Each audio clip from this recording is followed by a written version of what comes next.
Three. Hello, hi. Welcome to my channel. Um, I'm here with Sunny Payne today. Sunny, what are your pronouns again for everybody? Uh, Thank you for asking, Tada. My pronouns are they, them.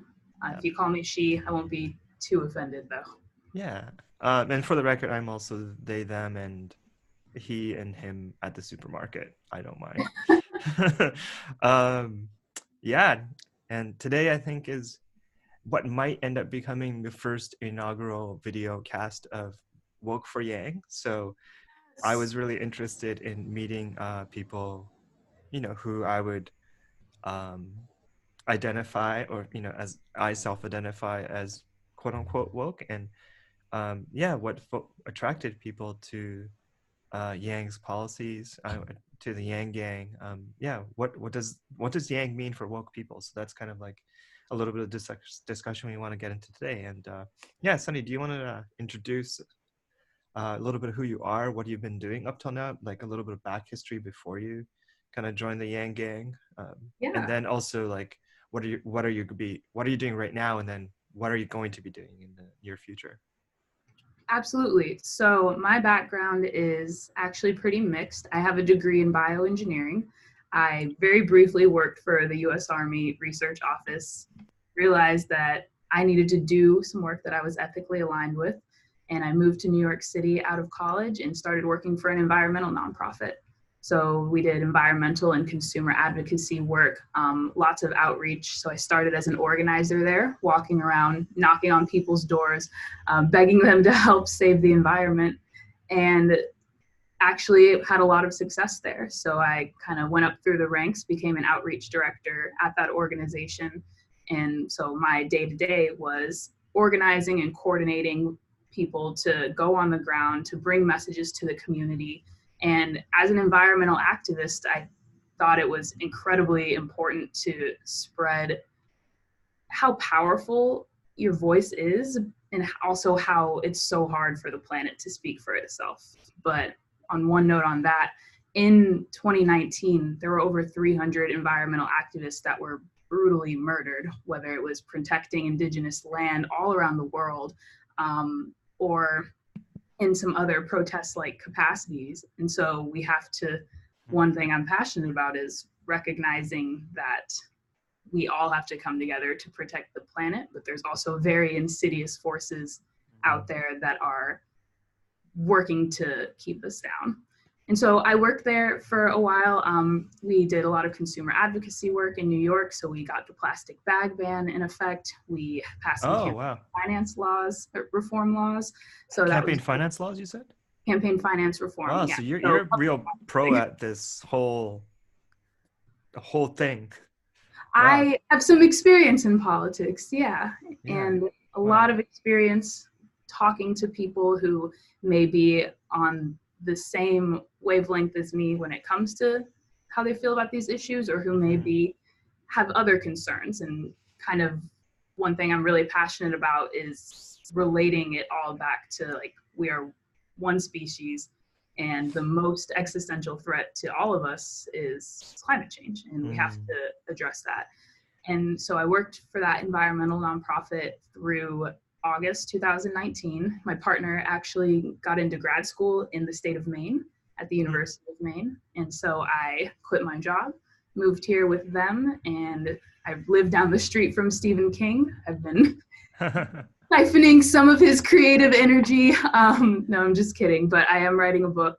I published a cookbook, a vegan cookbook recently. One of my personal missions is to spread plant-based awareness to as many people as possible. I think it's incredibly important. Even Andrew Yang spoke to the fact at that climate town hall that, if 78% of the entire global population went vegan, we would avoid the worst effects of climate catastrophe. And that number was estimated by the United Nations IPCC. So that is something I really, truly invest my heart and soul into. But I got involved with the Andrew Yang campaign here in Maine initially, collecting signatures to get him on the ballot. And through the online community, honestly, is where I realized like that this movement had so much support and enthusiasm behind it, and really wanted to translate that to the grassroots, knocking on people's doors and just talking to people about issues they're concerned about and how Andrew Yang can help them, because he speaks to a lot of problems that in general I think most Americans can get behind when they do listen to his platform. And so I spent time canvassing in New Hampshire, just right across the border here from Maine. I went home to Nevada. My family lives in Las Vegas for Christmas and New Year's. And so I spent some time yanging out there as well. It's a lot of early states in your life. And I was in Iowa for a week. So I Right. am Yeah. actually hitting all 4 of the early states because I'm going to South Carolina tomorrow. Yeah. Wow. Okay. Yeah. And do you want to tell, you have a little bit of a like a GoFundMe or some kind of situation for that too? Do you want to like Yeah, so I share have that? it's different. It's Fundly, Fundly.com. Same kind of idea, Mhm. crowdfunding. I actually applied to work with the Yang campaign back in like September or October. Didn't hear back from them, but realized like this is something I want to invest and Mhm. volunteer and give my time to. Mhm. So people have helped me with my flight and my Mm. um, Airbnb and my rental car. So I've raised enough money through Fundly to stay for at least a week in South Oh, Carolina, that's which is amazing. Holy amazing. shit. Yeah, it's so Wow. awesome. So, Wow. and the power and passion behind the Yang Gang is incredible to me. And Mhm. I see myself as a really awesome resource for the campaign because I Mhm. do have campaign experience. I do have door knocking experience. I've trained literally over 100 people in how to canvass. That's not an exaggeration. Right. And I just want to spread those skills and knowledge about talking to people and Mm. figuring out what they're concerned about and meeting them there. Yeah, awesome. There's so much we can jump off on. Yeah. You know what? Just because we're talking about South Carolina, I think you said you identify as a Black woman.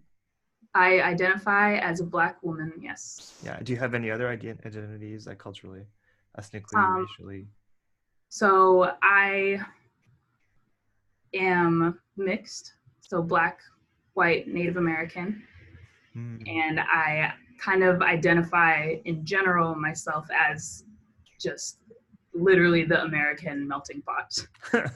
um, Yeah. feel like my family, my aunt did the ancestry.com like lineage. My family has been here since like the 1700s or 1600s, whether brought over on a slave ship or immigrated from England and Ireland.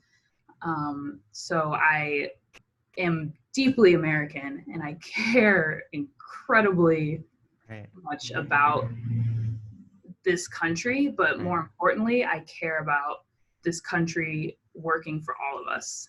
And Right. obviously, right now, there's a lot of problems and a lot of ways in which it's not. Right. Because yeah, it's not like you and I'm Japanese, Japanese Canadian, immigrated. Kind of, like I'm a post-war generation, so I just wanted to offer that folks out there because I think like racial cultural context is really important, and I think I you do just too. yeah, and it sounds yeah like you're like the mixture of your family carries all the lot of like the archetypal lineages that form like the American identity or marginalized identities, just that all Absolutely. that blend. So I find that really powerful, and I was actually gonna I think the curiosity is this is something I love to hear. But especially because you're going to South Carolina, is I think you talked about Yang and Black women specifically, Yeah. Yang and the Black agenda, because I think we chatted a little bit before that. Um, I guess I'll give you a little bit of my thoughts, like really quickly about Yang and race. Is that him, as an Asian dude, and I'm watching an Asian dude, I'm like, oh yeah, you're gonna be really squirmy around this. You know what Mm, I mean? Like that's my feeling. It's like this is actually a very hard subject for him to like balance and articulate around it given its positionality, but yeah. that's kind of part of what I see. But I just want to hand it over to you about like what Yeah. you're seeing, what your hopes are, like yeah, like I think a lot of channels get into like what Yang has for a Black woman and what's the Black agenda, But I actually prefer to go in a little bit deeper around yeah, yeah, if that makes sense, instead of just promoting, just to actually discuss the issues. And how Uh, his platform will actually affect communities. Absolutely. Yeah, And and even feedback to his campaign about what, I mean, no, seriously, you know what I mean? Like, I don't, I'm a fan, but I'm also, I think, we it's not have to be critique, but critical as well yeah. because we want them to improve. Hmm. And one thing I want to touch on that you kind of did is how important race is, especially in America.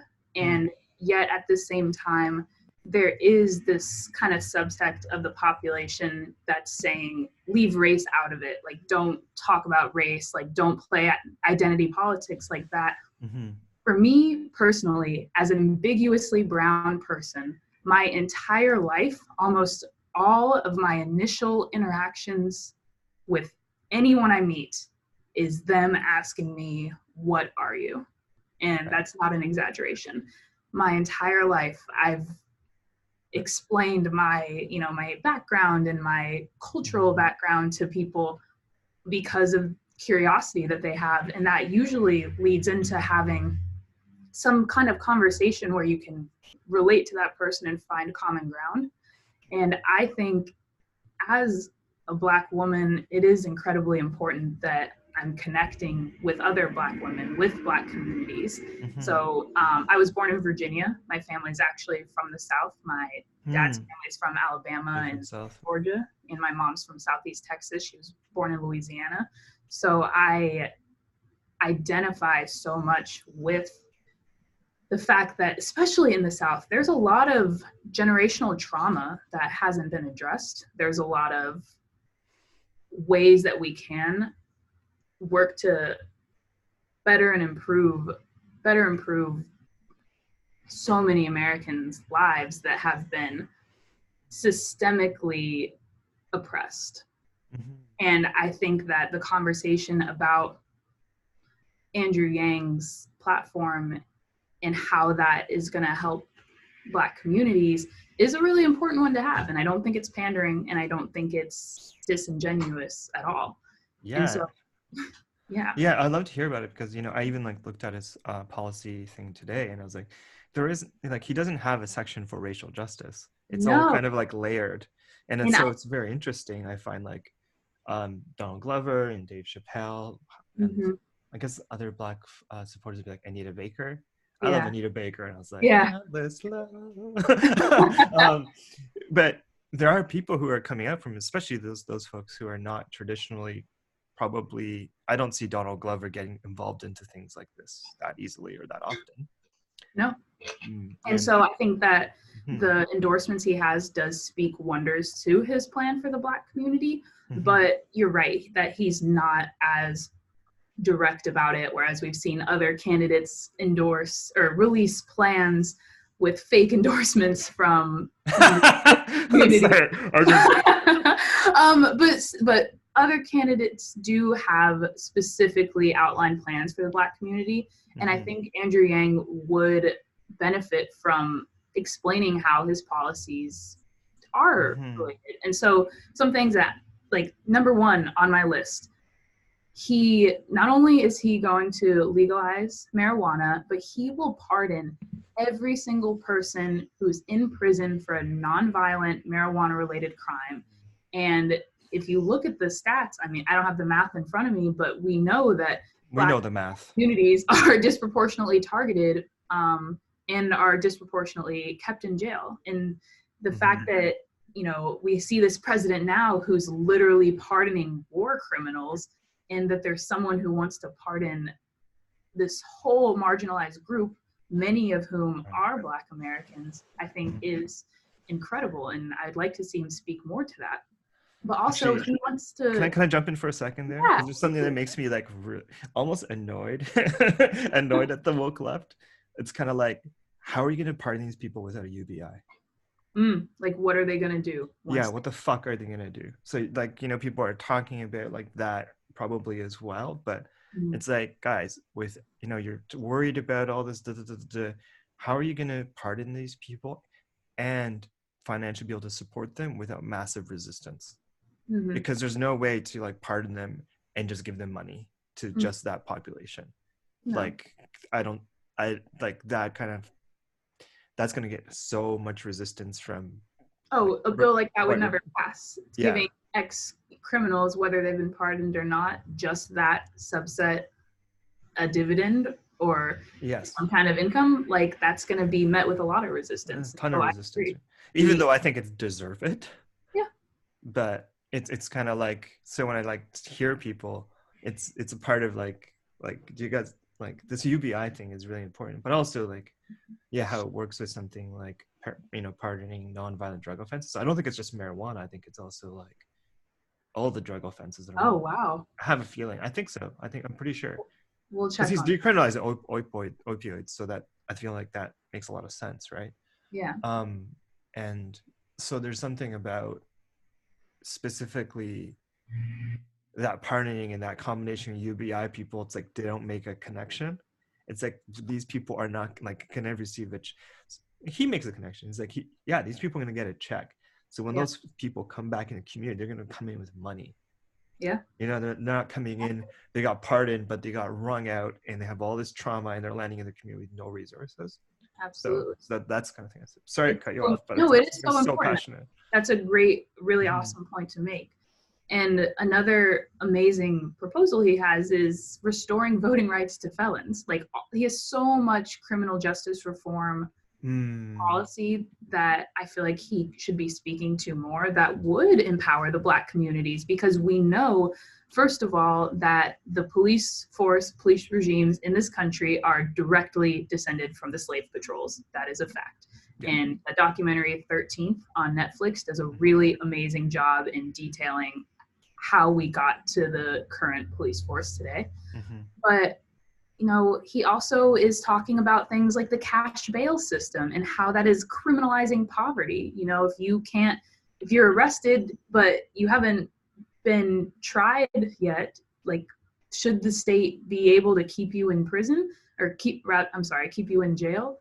I mean, with the cash bail system, if you're rich and you have the resources to pay your way out, then you can be out on the street the very same day. Whereas if you're not, if you are if you do have less resources, you can be sitting in jail for a week or 2 weeks or months leading up to a trial when you might have been arrested for something you didn't even do.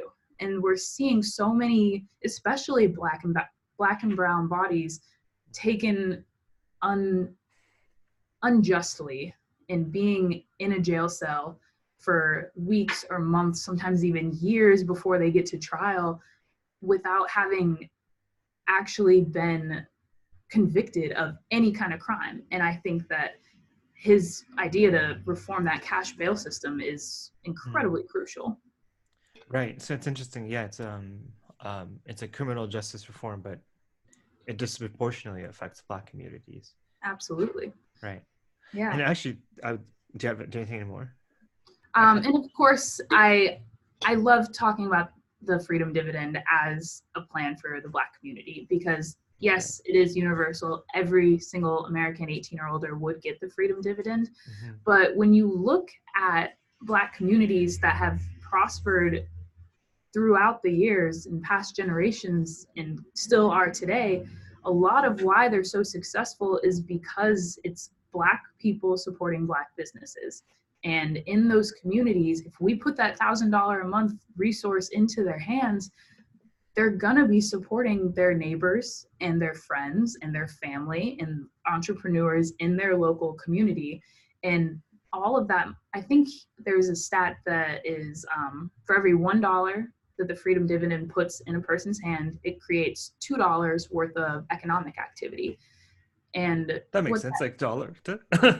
exactly. That makes sense. It seems to And make to sense. Yeah. have all of that economic activity flowing through Black communities, it's only going to allow them to prosper and support each other on a larger level. So I'm not gonna say devil's advocate because I think like Dave Rubin and Ben Shapiro like to say that, but more just like because that there's also then the woke question because that comes into play here. I faced a lot of this is that it's like there's a lot of focus on, I don't know, I think do they call it equality or equity? It's, I forgot which, but it's like everybody gets a freedom dividend. So Mm-hmm. then there's this argument that black communities are going to be still worse off than white communities, which is probably real. I think to some, like, let's be real. If everybody's getting 1,000 and you have like people who have certain systemic advantages are going to make better of that 1,000. I think that's like a realistic thought that I have. Or maybe it's not true. And when you think about poverty, I don't necessarily think if white people don't have intergenerational wealth either, like it's, I don't know. I'm just thinking of like some of the folks who are in the Yang Gang who are like part of this like white population, rural, that don't have intergenerational wealth, right? Mm-hmm. So that might be a myth, but I guess there's always this question that comes, especially from like, I'm gonna be like kind of snark and say like coastal liberals, you know, that live in like, that are like Yeah. educational, like probably kind of like us, frankly, in some ways, Yeah. you know, like educated on politics and like to like really talk about the lives of poor people as if Yeah.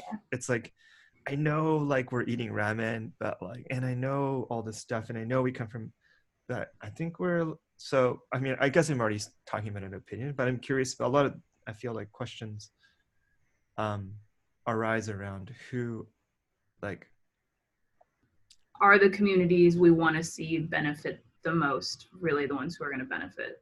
or it's like kind of like when, say, like if we do something for the black community but then everybody else is getting it, it's not equal. Maybe that's not just a coastal liberal thing. It Yeah. has even probably, you know, I've seen like, you know, I think black folks express that on Twitter, like if we get it but everybody else gets it, then what's the point of it? Mm-hmm. Even though and because I think that there's a lot of resistance to that, to see like some of the benefits you're talking about, like black people having resources in their hands to buy black stuff. Like, you Yeah. know, I watched a Killer Mike episodes talking about black businesses. So I just Well, curious about we have that to make sure conversation. we're acknowledging that this isn't reparations. And Andrew Right. Yang has made it very, very clear this is not reparations.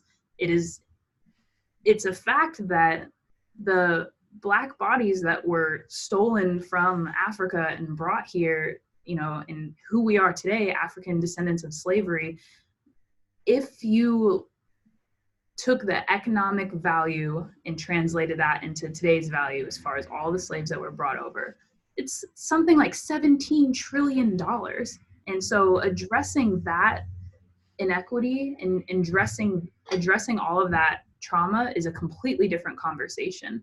And I think when people, because I hear that all the time too, people make the argument like, people will ask me who are, you know, an upper middle class family, why should I get that when there's poor people, when there's poor Oh my, that's who, such a, I'm like, that's such a, I know there's people who might be watching that are probably have that question, but it's such a pet peeve for me. But I I'm gonna mean, be respectful of myself. but it's Yes. universal because it takes away stigma. And I think that is a point that Andrew Yang has hammered in on the campaign trail, that, you know, if you get it, then it's up to you what to do with it. And that means if you are so concerned about the poor people out there who should be getting this and you don't think that you should, great. Take that $1,000 and donate it to your favorite charity, or donate it to a single mom Right. with kids that you know.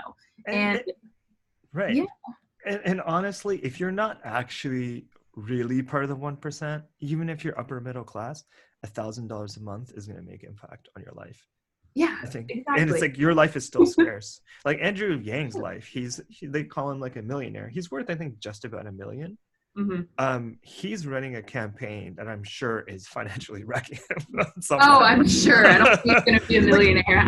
Unless once he wins, yes, he will still be a millionaire. If for some reason he doesn't win, I don't think he's going to be a millionaire anymore. well, I think you always have opportunity, but he's taking risk. He's taking it. And He is. he's like 22,000 out of $1 million is a lot of money, because that's like 24,000, because that's how much he's personally put into the freedom dividend of 2 people himself. Yeah.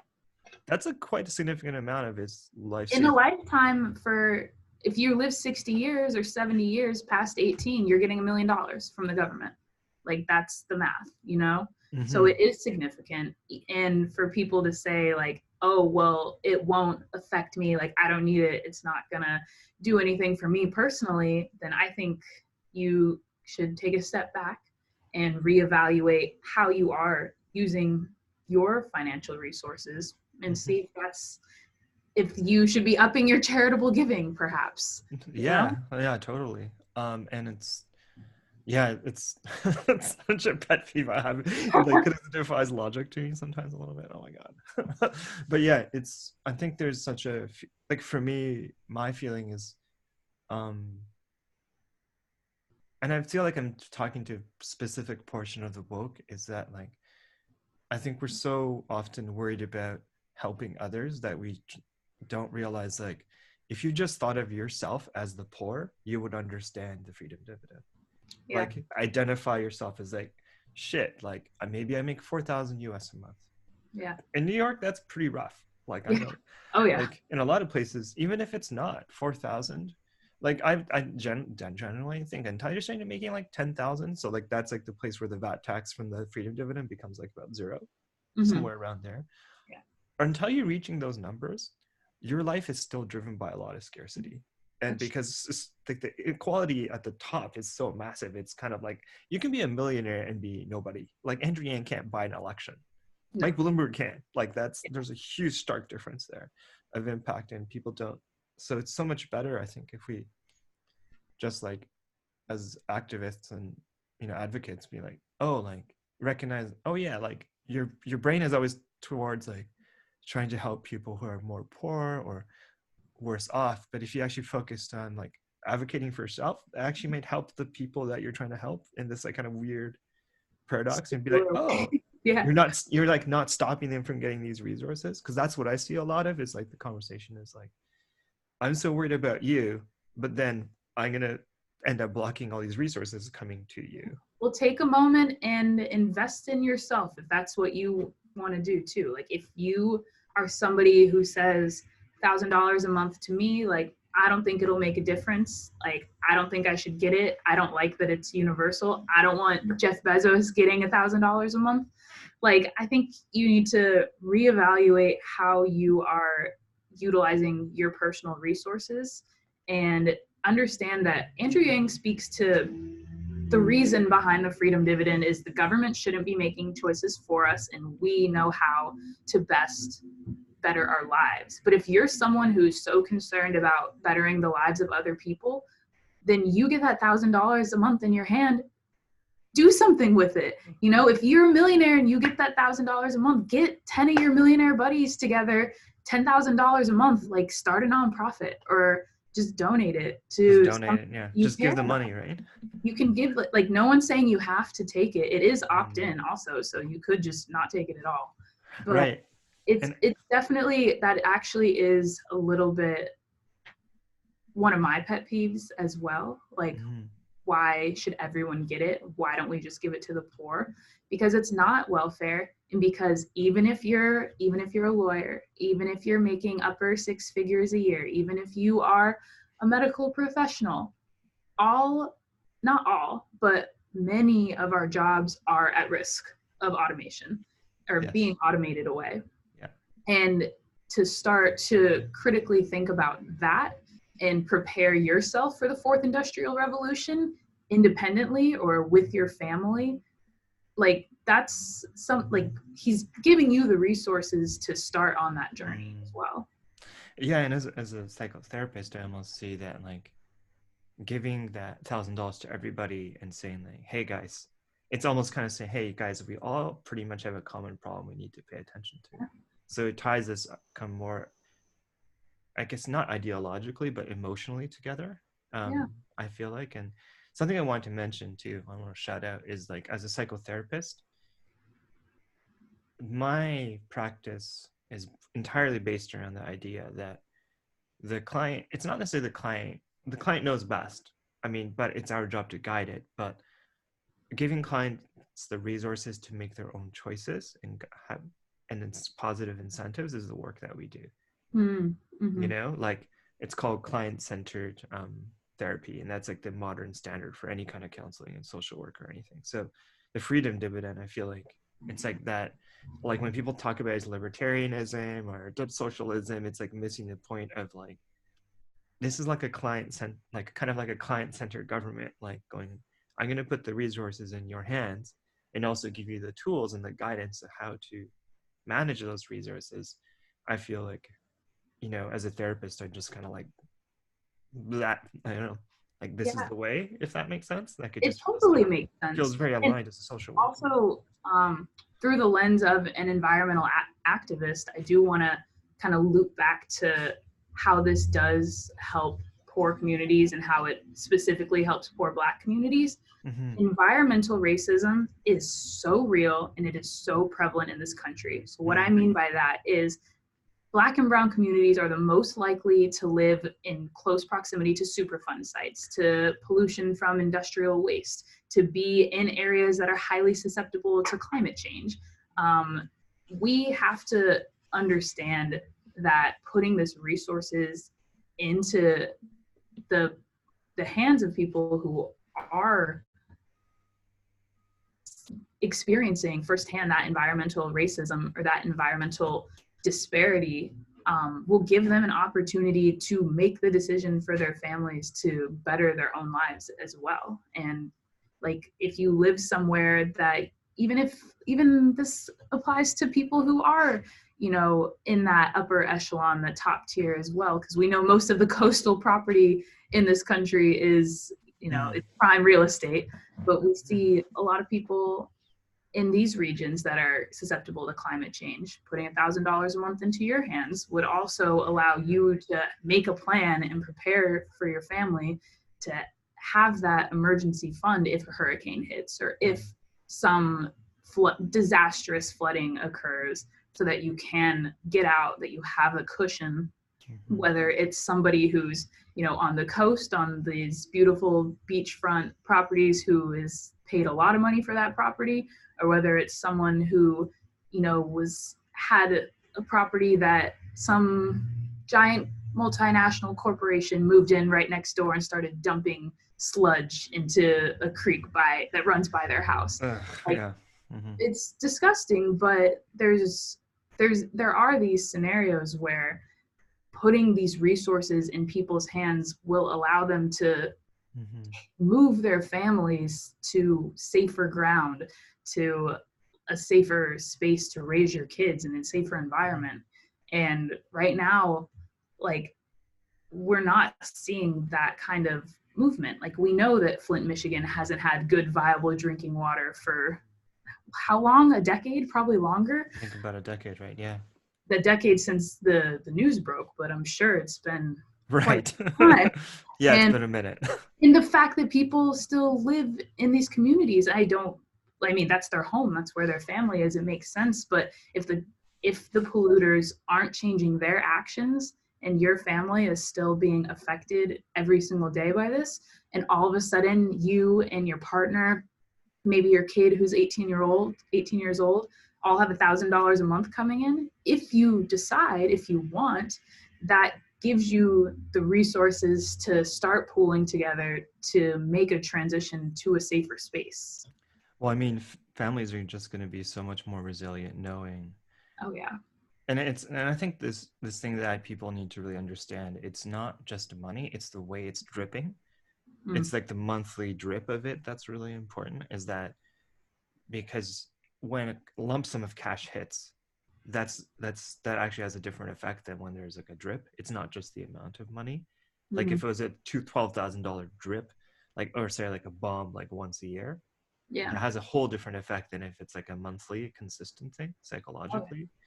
And I think it, yeah, definitely, like knowing that it's happening, it makes your family so much more tangibly resistant to disaster, because you're like, all this shit happened, but we still, regardless, we have X amount of money coming in. And totally. then uh on a psychological level, you know that that's there, Mm-hmm. right? And that also, one of my favorite things about the Yang Gang is preaching the mindset of abundance. And Mm-hmm. I think right now the entire country is locked into this mindset of scarcity, which is insane because the United States is the richest country on the planet, the richest country that's ever existed in human history. And we do have an abundance of resources, but the way that it's allocated is so disproportionate that it is obscene. Mm-hmm. And when we see that redistribution of wealth happening, we're going to see a lot more families becoming more resilient and actually, making decisions about how to lead their lives based on intrinsic value that something provides instead of letting these external factors push you into that mindset of scarcity that is ultimately incredibly detrimental. It results, in higher stress and anxiety. And you can speak to this more as a psychotherapist, but it's I'm but we, sure that's not just me. yeah, Stress we all sucks. see it. Yeah. And it's, I think, having that knowledge that no matter what happens with your job, no matter what happens with your health, that you've got that $1,000 a month coming in, that you have that cushion, it honestly will just alleviate so much of that stress that we're so programmed, it feels like, to live in this like super reactive way and be on like high stress alert all the time. Reminds me of some campaigns, yeah. Yeah. Yeah. Yeah. And Yeah, that's totally true. And you know what? I want to, because I'm looking at the time and trying to manage the length of this, so yeah. we're not. I actually have wanted to transition to a kind of closing question that's actually kind of a meeting question, so we probably won't close for a while. I wanted to offer it up because this is because we've been talking about the effects on families. It's kind of the more micro level Yeah. impact. It's systemic but micro, right? It's like talking about independent families being able to make choices. Like, I have a few ideas already, but I'm curious on what you think the impact of UBI on things like racial justice, environmental justice on a macro scale. What do you see? I love the question. Mm-hmm. So first of all, for environmental justice, I mean, part of what's going to pay for the freedom dividend is going to be a carbon tax. So right away, Right. we Okay. know that we are targeting polluters and addressing some of these systemic inequalities. So I think that is amazing, and that's an amazing way to reroute all of the harm that the fossil fuel industry is committing on American people. Mm-hmm. Um, but in general, I feel like we see with climate change and with environmental disasters, there's a lot of people who they know something's going to come and hit them, and they, whether it's a tornado or, I don't know how climate change related that is, so let me step back, whether it's Oh a yeah, I don't think it is or kind of storm or like volatility, yes, exactly. like the Australian wildfires. That's not like or like the forest fires in California and up the Pacific Exacerbated by Northwest. climate change, Yeah, whether 100%. or not it would have started naturally as well. Yeah. And Hmm. especially, like, I like to talk about, I'm going to go off a little bit here and talk Sure. about earthquakes for a minute, because the fossil fuel industry is literally drilling into the ground in the fracking processes into shale rock, which is literally what makes the earth how it is, and breaking that open to extract natural gas. And what we've seen from that in states like Oklahoma is, before there was fracking there were like less than a dozen earthquakes a year. Right. And in 2018, I think they had like over 300 earthquakes. So Yeah. just There's things some like that, numerical stuff happening. Yeah. yeah, like holding corporations accountable in the ways that Yang plans to, I think we'll see more environmental justice, less environmental degradation, but also a way for individuals to kind of cope with that. And I know you were speaking to the macro level, and I kind of went back to the That's micro. pretty macro. No, I think that's pretty Okay. macro. Okay. I mean, it's hard. It's not binary, right? Like, Yeah, exactly. it's totally not I hate 100%. binaries in general. So Yeah, everything, yeah. Me too. everything Yeah. is, I think it's fluid, and it permeates so many different aspects of society. Mm-hmm. And as far as racial justice goes, I think out of every proposal that I've read from every candidate, and I've done my research, the freedom dividend is going to go such a long way in beginning to heal the racial wounds Right. in And the the country. key is beginning. Beginning, yes. It's Yes. not reparations. Not the It's end. not the. It's Yes. like Andrew Yang says. This is not the end all be all. This is a foundation, and Right. you don't stop building a house at the foundation. We have to work up from Oh my this. God. My pet peeve. Okay, anyways, yeah. But one Yes. thing about the freedom dividend that is striking to me is that yes, it will empower Black and Brown communities. Yes, it will put resources into their hands. But when you look at a lot of the racial terrorism, the domestic terrorism that's happening in this country in regards to race, and you kind of dig into why, and we know it's more often than not a disenfranchised white man Yeah, it's like who 95% or something. exactly who is working to claim their power in their mind. You Hmm. know what we've seen from these manifestos. And actually, I just want to drop something I think that's really interesting is one of the most recent shooters on it was like 2 weekends. I think one was in Dayton and one was in Texas, right? I think Mm-hmm. one of them was like a leftist, Mm-hmm. supposedly, right? But they were still white. So it's really interesting to see Interesting. like they were like I think they I were didn't know that. I didn't no, know that. yeah, I think they were either Bernie Sanders or Elizabeth Warren supporter. I forgot. That's crazy. Yeah. So Wow. they were also anti-fascist, Mm-hmm. but regardless, they shot up people of color.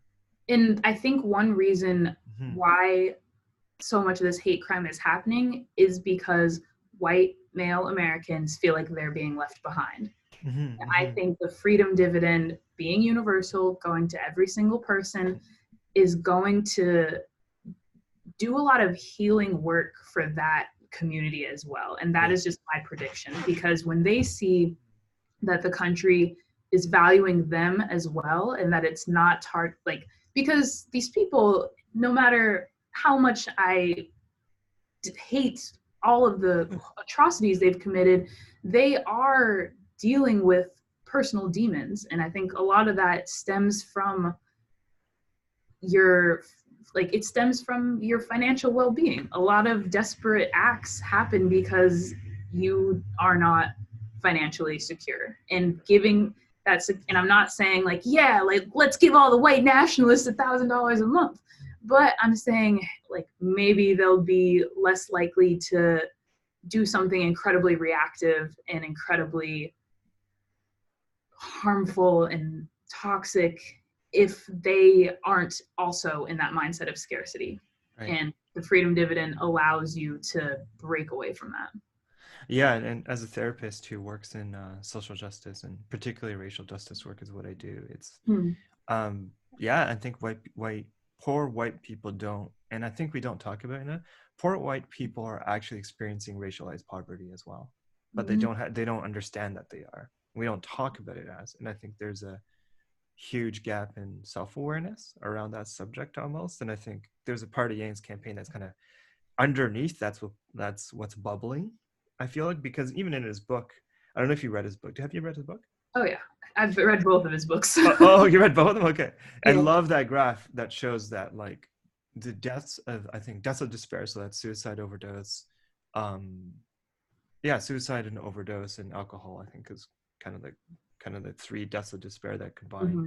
And you see the line of per capita for ages 50 to 54. You see the white line like skyrocket, and Yeah. it's only second to Native Americans that Mm-hmm. these deaths of despair, and like the black folks are actually doing this and the Asian people are. And so obviously the reality is on the ground a lot more complex than that, but it's really interesting to actually visually see very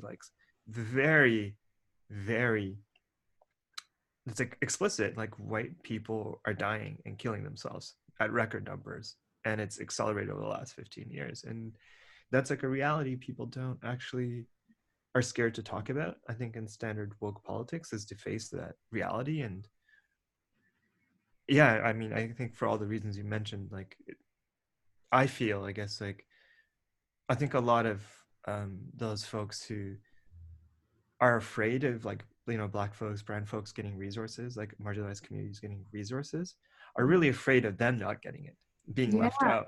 And I think that's like the um I'm so passionate about that, but I'm also like so very frustrated. The campaigns, like, it's like, come on, just articulate that thing, because I you're like think so squirmy around it. You're so squirmy about racial they're justice, but using key gloves with a lot of how they're like painting the problems, or specifically, I guess Andrew Yang is not painting the picture that we are picking up.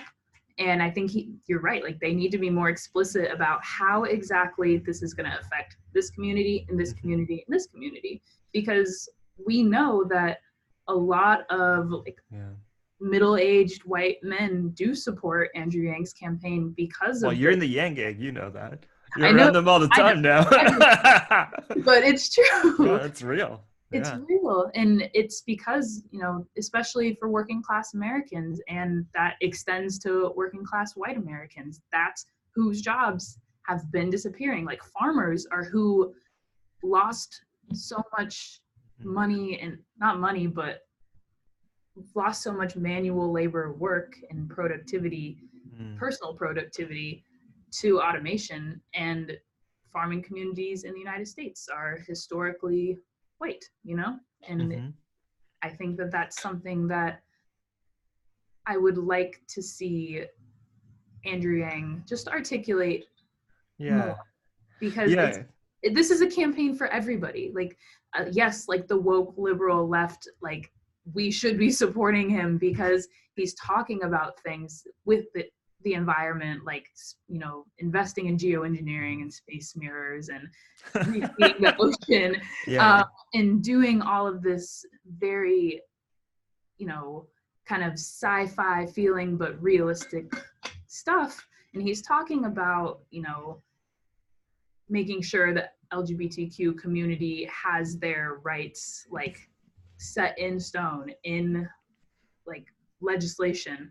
And he's talking about issues that, yes, we know that we can all like pick and choose what we like if you go on his website and take the time to read through everything. But I think he's got to deliver a message that's not as generalized now, and Mm-hmm. start to talk about exactly Mm-hmm. how he's going to help the Black community, exactly how he's going to help the Hispanic community, exactly how he's going to help the white community and the poor white community. Mm-hmm. And I guess we're doing it for him. Yeah. I mean, I feel part of my work is holding the campaign accountable. Mm-hmm. And I also, it's kind of like checking in, with other folks, because I feel like I've talked to so many non-woke Yang Gang, and that's totally fine. But it's like great to check in with like woke folks and be like, are you seeing what I'm seeing? Because Mm-hmm. I feel like without actually being it, like to me, Andrew is actually really running a campaign based on race. That's actually the number one key issue in his campaign, and it's actually there because he's not talking about it almost. Like he's actually like playing it down, but when he actually You like mean his personal identity and how he doesn't speak to that as much? no, I think more. Well, I think it affects his personal identity. I think affects it because I know as an Asian person, it gets really awkward to talk about race Hmm. because he's having a hard time talking about racism towards himself. Yeah. Like, let's Yeah. be real. Like, he Yeah. hasn't come out and said like, as an Asian guy, like being my face being replaced by other people, like strikes me as like what I'm used Wow. to Oh experiencing. my Like, gosh, it's so messed up. but he's not actually coming out and saying that, and I think Well, he there. did get a lot of flack during whatever was the fourth debate, making the comment like, "I'm Asian, so I know a lot of doctors." Yeah, I mean that's like our internalized bullshit. Like Yeah, I exactly. personally think it's like Andrew Yan's doing the most non-model minority thing that we can picture, which is running for president on this weird platform. Like, let's not. I don't. You know what I mean? Like, Yeah. I honestly think that's internalized racism on our part, and Mm-hmm. because we have such You a. think that the Asian community had so much backlash against that because of internalized racism? 100%. Wow, I hadn't. Because for me, I thought it like I watched the debate, I thought it was funny, and I think that talking about race is like important, Yeah. because we do all have different perspectives and identities, and our perspective is shaped largely from our identity. Yeah. And that's an interesting point, though. I've never thought of that. Well, I mean, to me, it's obvious because this is a bit of a side, but because like black comedians talk about, it's like they would say like I have a lot of ex friends because I'm black. I'm just like Yeah. that's like a very typical comedian trope, and everybody knows they're not like you should be racist towards me because of that. Like Yeah. everybody, it's like common sense. So I feel like a lot of the backlash is like mistrust of self as well as like, Mm. um, yeah, it's like an internalized racism that is having a hard time dealing with somebody who is not being a mod. Like for him, like this is like I guess maybe this is not. It just feels really personal. Maybe that's what I feel like about it emotionally. But for me to see somebody break from the standard progressive playbook as an Asian person is very not model minority. It's very punk in a way. He's not buying into the thing. When you said I'm not into identity politics, I'm like, yeah, cool, buddy. Like that's actually very a punk thing for you to do, and I get what you're doing. And at the same time, I know he actually is very racially conscious, but he actually really selective about how he speaks about it and who he speaks about it to. Hmm. Because when he spoke to a just Chinese audience, he was looking at the audience and saying like, so we're going to be in a cold war in China with China. Whose kids are going to be like in kind of these bulletproof glass cars and afraid of shooters shooting them in 10 years. That's going to be our kids. Like he literally kind of said that to like I think a Chinese American, exclusively Chinese American gathering. So I know that he's thinking about these things, but it's not necessarily what he voices in a larger general. But I think I agree with you that like, um, I guess part of me is like, I really agree with you on. I want the campaign to be more explicit. It's interesting because South Carolina is coming up, and you're Yeah. going there, and so let's. Yes.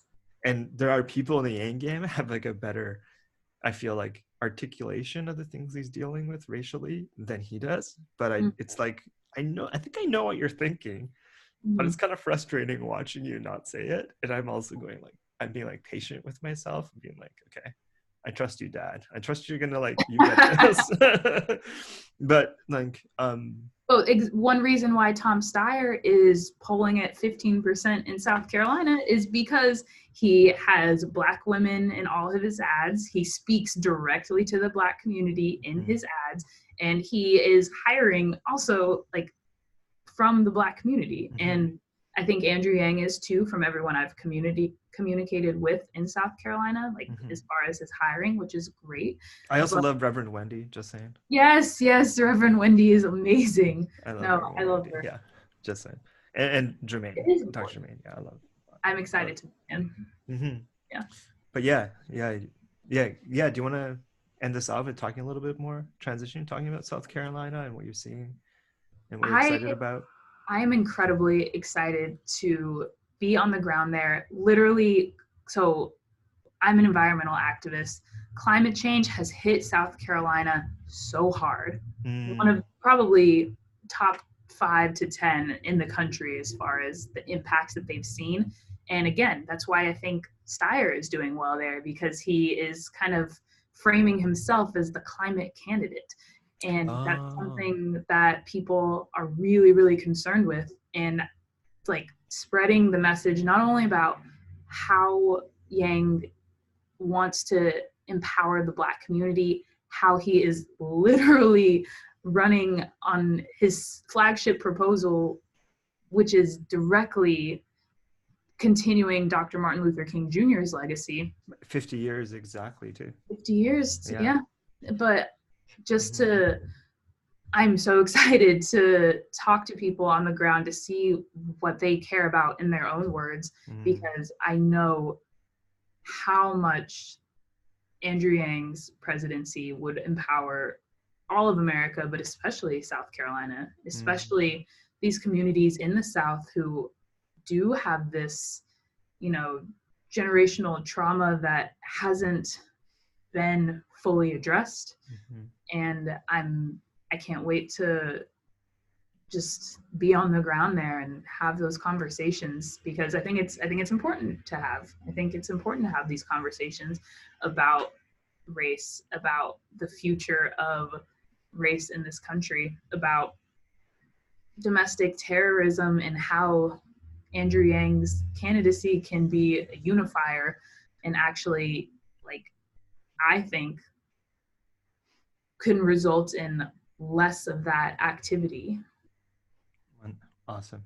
Yeah, Thank you so much. And absolutely. And Tada, thank you as well. yeah, This was a great conversation. I feel like since I'm leaving in the morning, this has been great to get the gears turning, yeah. get me focused on what exactly the message is I want to deliver, which is just one of empathy and compassion, and to show that Mm-hmm. Andrew Yang cares about you. Oh, that's so sweet. I love closing on that note. Um, and so like I also want to point, I want to book close it here, but also, you know, do like a foreshadowing for the people who watch the channel. I don't know who you are, but also Thanks for watching. this conversation that you're mentioning about the American South and poverty and racialized poverty of Black and Brown people, that's a global problem as well. And I just wanted to give the viewers a little bit, like, I feel like we're, you know, I don't, we can talk about it after, just between the two of us even, but just for the viewers to think about, that's not just a national problem.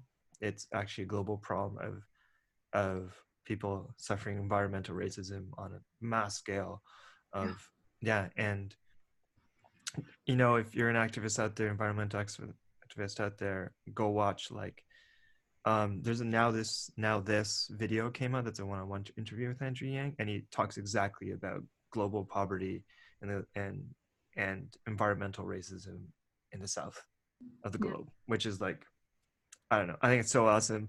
I I'm haven't gonna watched close it that here. one Yeah, I yet. think we need to both watch that, but I just want folks to know, like, you know, just give people, like, yes, the national level, and also understand the national is the internet. I think the micro is the macro, and the macro is the micro. So the national level stuff, the family level stuff, and then there's the global level. And you know, however we model, like, all the things you're talking about, giving people resources in their hands, nationally, on a to, you know, distributing it to local, that also applies on a global scale, that Mm. solution. So I just think it's so important. And I'm gonna end it here. Thank you so much, Sunny. Yeah, Yeah, absolutely. cool. Bye everybody. Bye.